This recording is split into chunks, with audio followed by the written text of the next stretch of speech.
এই পৃথিবীর মধ্যে বালিহা ছিল হযরত নূহ আলাইহিস সালামের বিবি। নূহ আলাইহিস সালাম অত্যন্ত ক্ষুধাবিরু ছিলেন, চোখের পানি ছেড়ে কাঁদতেন, সবসময় কান্দন করতেন আল্লাহর প্রেমে, আর চোখের পানি ফেলতেন আর বলতেন, আল্লাহ আমি নূহকে যে দায়িত্ব দিয়েছো এই দুনিয়ার মধ্যে আমি সঠিকভাবে পালন করতে পারি না। এই নূহ আলাইহিস সালাম ছিলেন ইসলাম প্রিয়, আর তার বিবি ছিল বাদানরে মূর্তি পূজারী। এই বালিহা ছিল বাদান গণেশের পূজা করত, কার্তিকের পূজা করত, সরস্বতীর কাজে পূজা করত। এই যে কিছুদিন আগে আমাদের মা দুর্গা পূজা হয়েছে রে মুসলমান, আমি কাউকে ছোট করতে চাই না, এই দুর্গা পূজার মাস্টার ছিল বালিহা। উনি পূজা করতেন, পূজা মণ্ডপের মানুষের সাহায্য করতেন। আর নূহ আলাইহিস সালাম ছিল আল্লাহর প্রিয় একজন নবী। নবী হইয়া ইসলামের দাওয়াত দিতেন, আর নারী হইয়া গোপনে গোপনে মূর্তি পূজা করতেন। জোরে জোরে বলো আল্লাহু আকবার। আজকে যদি বলি ও মুসলমান, আমাদের ঈদুল আযহা ঈদুল ফিতরে একটা মুসলিমের চেহারা দেখতে পাই না, অথচ মন্দিরে গেলে দেখা যায় হাজার হাজার মুসলমানের ছেলে। এইটা বলতে গেলে হয়তো অনেকের কলিজার মধ্যে লাগবে, অনেক বাজান অনেকে কষ্ট পাবেন যে আমি বিরোধিতা করতে আইছি না রে বাজান। না, আমি কোনো বিরোধিতা করতে চাই না, কারণ আমি বিরোধিতা করতে চাই না, আপনাদের বাঁচাইতে চাই। কারণ আমি রুহুল আমিন সিদ্দিকী একদিন মারা যাব, আপনিও চলে যাবেন, আমিও চলে যাব। এই দুনিয়া থাকার জায়গা না।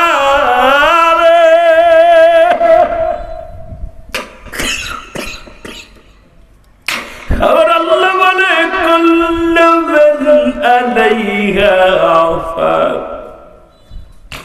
আল্লাহ বলে বান্দারে এই জমিনটা আমি শূন্য বিচ্ছিন্ন করে দিও, এই জমিনের মধ্যে যত পানি আছে পানিগুলো আমি আল্লাহ পুড়াইয়া ছাই বানাইয়া দিব, এই জমিনের মাটিগুলো আমি আল্লাহ পুড়াইয়া তামা বানাইয়া দিও। এই দুনিয়ার মধ্যে কিচ্ছু বলতে কিচ্ছু রাখবো না।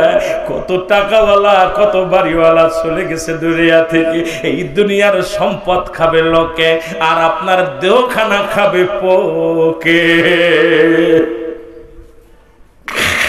মুসলমান দিলের কান্ডা লাগা শুই নাল, এই দেহ খানা খাবে পোকেরে, হারাম খায়া দেহ গড়লা রে, সুদ খায়া দেহ করলা, ঘুষ খায়া দেহ গুল্লা, মানুষকে ঠকাইলা, মানুষকে কষ্ট দিয়া বাড়ি গাড়ি বালাখানা গন্ডা রে মুসলমান। এই সব কিছু খেয়ে যাবে লোকে, খাবে রে মুসলমান, আর আপনার দেহ খানা খাবে পোকায় খেয়ে ফেলবে রে মুসলমান। ও দাদু ভাইরা শোনো, ওই কুমিল্লার জমিনে 28 বছর পরে লাশ উত্তোলন হয়েছে, কাপড়ের কাপড় পচে নাই, এই গায়ের গোস্ত পচে নাই। কেমন দেহ খানা করেছিল রে মুসলমান। ইনার মজ্জেম সাহেবকে জিজ্ঞাসা করা হলো, মজ্জেম সাহেব বলে উনি ছিলেন একটা মসজিদের ইমাম। ইমাম হইয়া দুনিয়ার মধ্যে কোনোদিন তাহাজ্জুদের নামাজ কাজা করেন নাই, কোনোদিন কাউকে ঠগান নাই, দুনিয়ার মধ্যে কোনোদিন সে ছেলে মেয়েদের সাথে বেইনসাফ কাজ করে নাই, কোনোদিন মানুষকে কষ্ট দিই নাই, সদা সর্বদা আল্লাহর প্রেমে পাগল ছিল। আর তার ছেলেরা যেখানে আব্বার ছেলে বলল, আমার আব্বা যে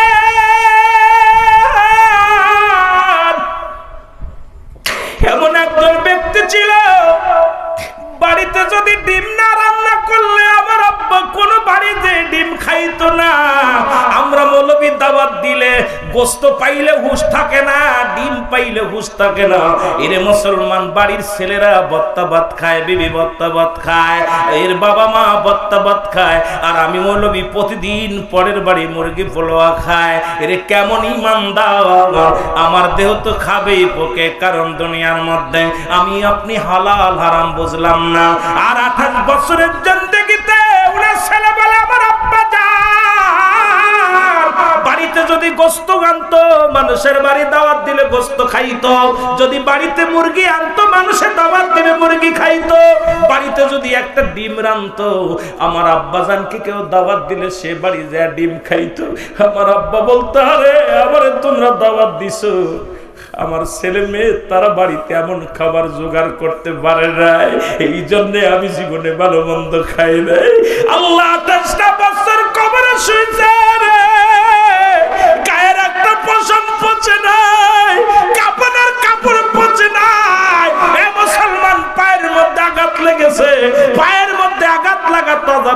বাইর হয়ে গেছে, আর আমার আপনার দেহ মোবারক খাবে, পোকে খেয়ে ফেলবে। এমন দেহ গড়ে লাভ করে মুসলমান, ওই কবরে যদি পোকামাকড় ঠেকাইতে না পারো, কবরের মাটি থেকে যদি বাঁচতে না পারো, এই দুনিয়ার বালাখানা দিয়া হবে কি? এই দুনিয়ার মধ্যে সম্মান দিয়ে হবে কি? এই দুনিয়া থেকে কষ্ট করে যাও, এই দুনিয়া থেকে চোখের পানি ফেলে যাও, আমার আল্লাহর আদালতে তুমি প্রিয় হয়ে যাও, রাসূলের আদালতে তুমি প্রিয় হয়ে যাও। একটু জোরে জোরে চিল্লায়া বলা যাবে না আল্লাহু আকবার?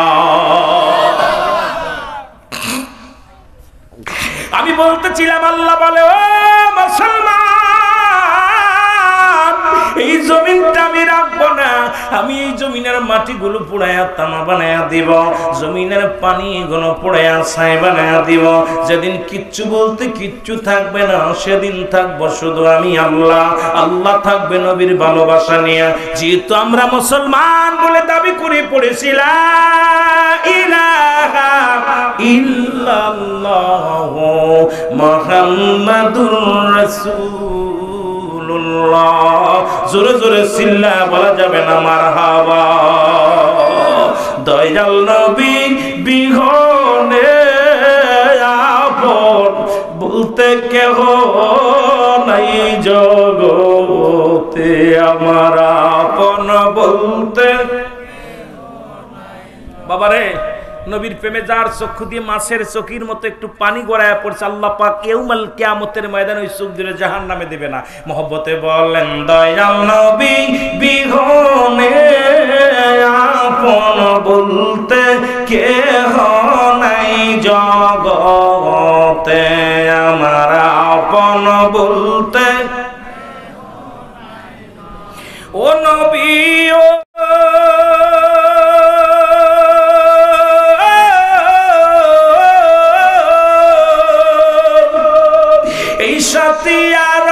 এই জমিনে কান্দে আসে গনে, দেখা দাও গো দয়াল নবী একটি বার আমারে, দেখা দাও গো দয়াল নবী একটি বার আমারে, আমার আপন বলতে কেহ নাই জগতে, আমার আপন বলতে। একটু মহব্বতের চোখের পানি ফেলে ফেলে বলেন, আমার দয়াল নবী বিহনে আপন বলতে কেহ নাই জগতে, বলেন আপন বলতে। ও নবী ও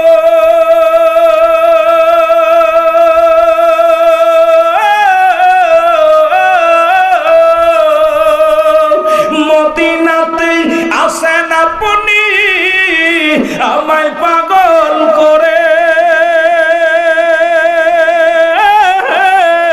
পাবনা জেলায় সাতিয়া থেকে স্মরণ করি মরে, দেখা দাও দয়াল নবী, দেখা দাও দয়াল নবী একটি বার আমারে, আপন বলতে কেহ নাই জগতে, বলেন আপন। এ দুনিয়ার মুসলমান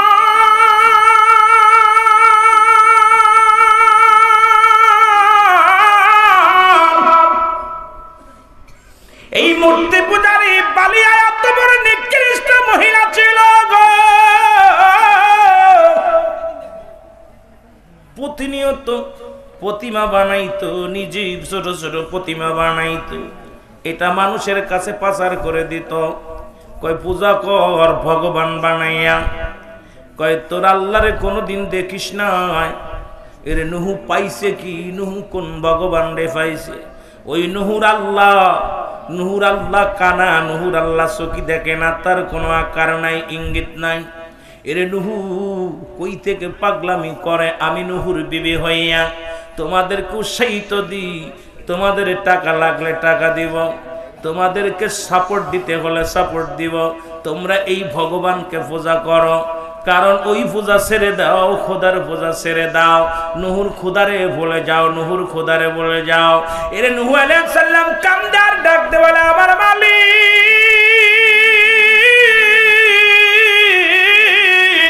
ঘরের শত্রু বিভীষণ।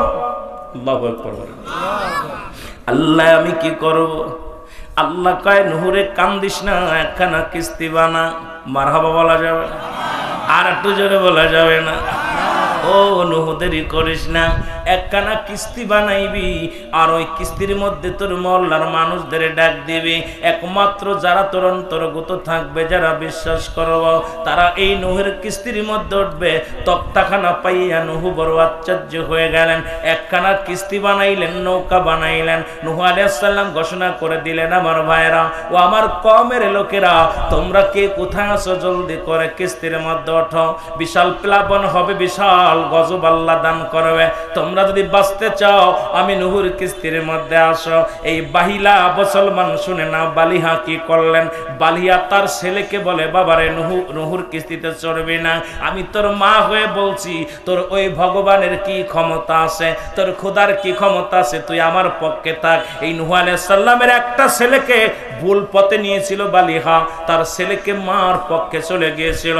নুহু আলাইহিস সালামের কিস্তির মধ্যে সব মানুষগুলো উঠে পড়লেন, কিন্তু বালিয়া উঠলেন না, তার ছেলে উঠলেন না। নুহু ডাকতে বললেন, আদরের বিবি রে, আর ভুল করিস না, আর ভুল করিস না, এখনো সময় আছে, গজব থেকে যদি বাঁচতে চাস। নুহুর বিবি বালিহা বলে, স্বামী রে, তুমি আমারে কিসের জন্য বাঁচতে বলো, তুমি নিজেই বাঁচো। তোমার ওই ছোট খোদা যার জীবনে দেখি নাই, সে আমারে কেমনে গজবে ফেলাইবে, সে আমারে কেমনে মারবে। নুহুর ছেলে কেনান কয়, আব্বা তুমি পাগল হয়ে গেছো, তো আমারে কে ডুবায় মারবে, তোমার এত বড় পানি কে দিবে, এত বড় প্লাবন কই থেকে আসবে? নুহু ডাকতে বলে, ও আমার কওমের লোকেরাও, আমি আল্লাহর প্রিয় নবী, তোমাদেরকে আমি বলতেছি, যদি বাঁচতে চাও, ওঠো ওঠো। সঙ্গে সঙ্গে যখন প্লাবন শুরু হয়ে গেল, ওই নুহুর বিবি বালিয়া এবং তার কলিজার টুকরো সন্তান অমুসলিম থেকে গেল, তারা খ্রিস্টান থেকে মুসলিম ইহুদি থেকে গেলেন। আজ পর্যন্ত ইহুদি সম্প্রদায় এরা মুসলমানদের শত্রু, খ্রিস্টান সম্প্রদায় মুসলমানদের শত্রু, হিন্দু সম্প্রদায় রাগ করবেন না, এরা মুসলিমদের বন্ধু না, এরা শত্রু। ও মুসলমান শুনে নাও, ওরা সঙ্গে সঙ্গে আল্লাহর গজবের মধ্যে পড়ে গেলেন। আল্লাহ তাদেরকে গজব দেয়া দুনিয়া থেকে বিদায় করে দিছে। আজকে বলে যায়, ও মুসলমান শোনো,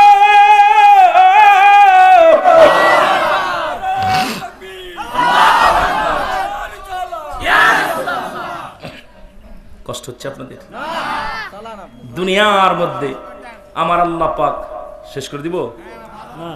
হ্যাঁ,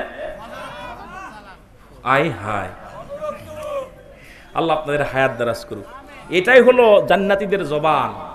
জান্নাতীরা যখন জান্নাতের ঘিরান পায়, এখানে যদি মৃত্যুবরণ করি, আবার আপনার জীবন ধন্য।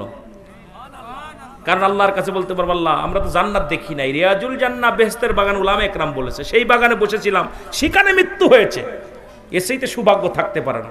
বলবেন যে আল্লাহ আমাকে তুমি ঘরের মধ্যে মৃত্যু দিও না, হয় মসজিদের মধ্যে মৃত্যু দিও, জান্নাতের বাগানে মৃত্যু দিও। মরণ তো আসবেই, ঠিক কি না? মরণ তো আসবেই, হয় সকালে, নাই বিকেলে, নাই দুদিন পরে, নাই দুদিন আগে। কেউ আমরা দুনিয়ার মধ্যে থাকবো না, সবারই চলে যেতে হবে। কেউ আমরা দুনিয়ায় থাকবো? এই জন্য আমি প্রায় যে বলি, এই আমি চলে যাব, আমায় তোমরা ভুইলা যাইও না, আমি চলে যাব, আমায় তোমরা, আমার মরণ আসিবে কখন কেউ তো জানি না, আমার মরণ আসিবে। আরো জোরে বলেন, আমার মরণ আসিবে। টাকা পয়সা দালান কোটা জাগা করেছি, সব কিছু ফেলাইয়া আজি একাই চলেছি রে আমি, সব কিছু ফেলাইয়া আজি একাই চলেছি। আমি যাবার কালে ভেবে দেখি আমার কেহ, আমি যাবার কালে নাই আমার মরণ আসিবে কখন কেউ তো জানি না আমার মরণ আসিবে কখন কেউ তো জানে না ডানে বামে মাটি আমার মাটির বিছানা ডানে বামে মাটি আমার মাটির বিছানা এ দুনিয়ার মুসলমান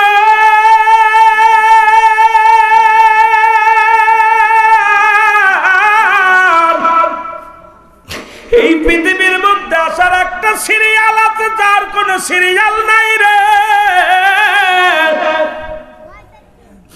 দেখা যায় বাবা জিন্দা সন্তান নাই দেখা যায় দাদা জিন্দা নাতি নাই যে ছেলে সন্তানের লাশ কাঁধে নিছে সেই বাবা জানে সন্তানের লাশ কত ভারী যে বাবার লাশ কাঁধে নিছে সে জানে বাবার লাশটা কত ভারী একমাত্র লাশ বহনকারী ব্যক্তি জানে লাশটা কত ভারী বাবারে কথা বলতে যায় অনেক কথা চলে আসে এই দুনিয়াটা মিছা দুনিয়া এই দুনিয়া নিষ্ঠুর দুনিয়া আল্লামা মুফতি আমজাদ আলী সাহেব একটা কিতাব লেখেন কিতাবের নাম বারে শরিয়াত এই কিতাবের মধ্যে উনি লিখতে যা বললেন দুনিয়ার মানুষ শোনো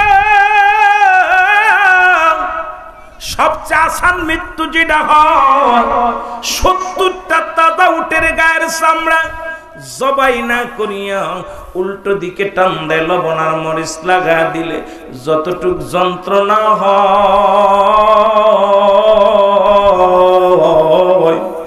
এর চাইতে ৭০ গুণ যন্ত্রণা হলো একটা সাধারণ মৃত্যু এখন অনেকেই মরণকালে পায়খানা করে দিই মরণের সময় জিহ্বা বাইর হয়ে যায় কত মানুষের দাফন করাইলা কত মানুষের কাফন পরাইলা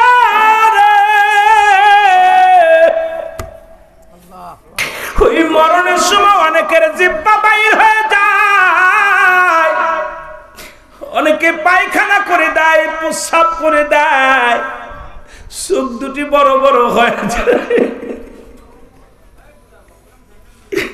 এই দুনিয়া থেকে বিদায় কত মানুষের দাপন করাইলাম কত মানুষের কাপন পরাইলাম আল্লাহ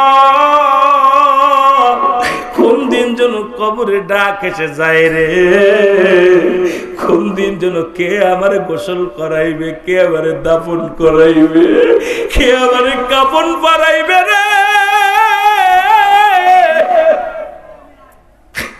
আল্লাহ যাদের বিরোধিতা করি তারাই তো একদিন আমার কাফন পরাবে যাদেরকে শত্রু ভাবলাম তারাই তো আমার দাফন করাবে কাফন পরাবে আল্লাহ কোন দিন যেন কবরের ডাক এসে যায় রে মুসলমান এই মরণের পেয়ালা পান করতে হবে এর মধ্যে কোনো সন্দেহ নাই কুল্লু নাফসিন যায়কাতুল মাউত আল্লাহু আকবার রাসূল বললেন আমার নবী কয় আল্লাহর মাহবুব বান্দা যারা হয় এই দুনিয়ায় তাদের কোনো মরণ নাই আর আল্লাহ বলে প্রতিটা প্রাণীর মৃত্যুর স্বাদ গ্রহণ করতে হবে দাদু ভাইয়েরা শুনে নেন এই মরণের পেয়ালা পান করতে হবে এর মধ্যে কোনো সন্দেহ নাই তাহলে যাদের কঠিন মৃত্যু হয় তাদের মরণটা কত কঠিন হয় প্রতিনিয়ত ডাক দিয়ে বলবেন আমার আল্লাহ আমাদের মরণটা তুমি সহজ করে দিও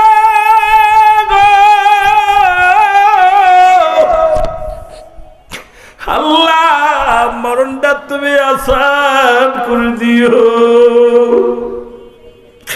ওই মরণের সময় কষ্ট দিও না ওই যন্ত্রণা সহ্য করতে পারবো না রে আমার আল্লাহ ওই তিনটা বিপদের একটা বিপদ হলো মানুষের মরণ 2 নাম্বার বিপদ হলো কবর 3 নাম্বার বিপদ হলো কিয়ামতের ময়দান আল্লাহ এই তিনটা বিপদ তুমি আমাদের উদ্ধার করো, সাহায্য করো।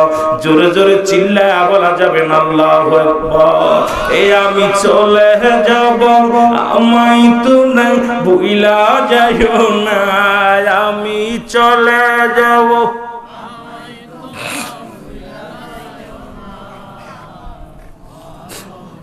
জোরে জোরে।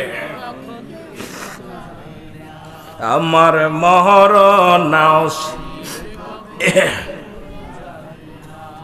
এই দুনিয়া চিরদিন থাকার জায়গা নয়, অন্ধকার কবর যে তোমার আসল ঠিকানার মানুষ, অন্ধকার কবর যে তোমার আসল ঠিকানা। একটু মহব্বতে বলেন এই দুনিয়া চিরদিনই থাকার জায়গা নয়, অন্ধকার কবর যে তোমার আসল ঠিকানার মানুষ, অন্ধকার কবরে তোমার। এই দুনিয়া ছেড়ে যাবে তুমি একলা, হায় হায় এই দুনিয়া ছেড়ে যাবে তুমি একলা। আমার মরণ আসিবে কোন দিন কেউ তো জানি না, আমার মরণ। এ দুনিয়ার মুসলমান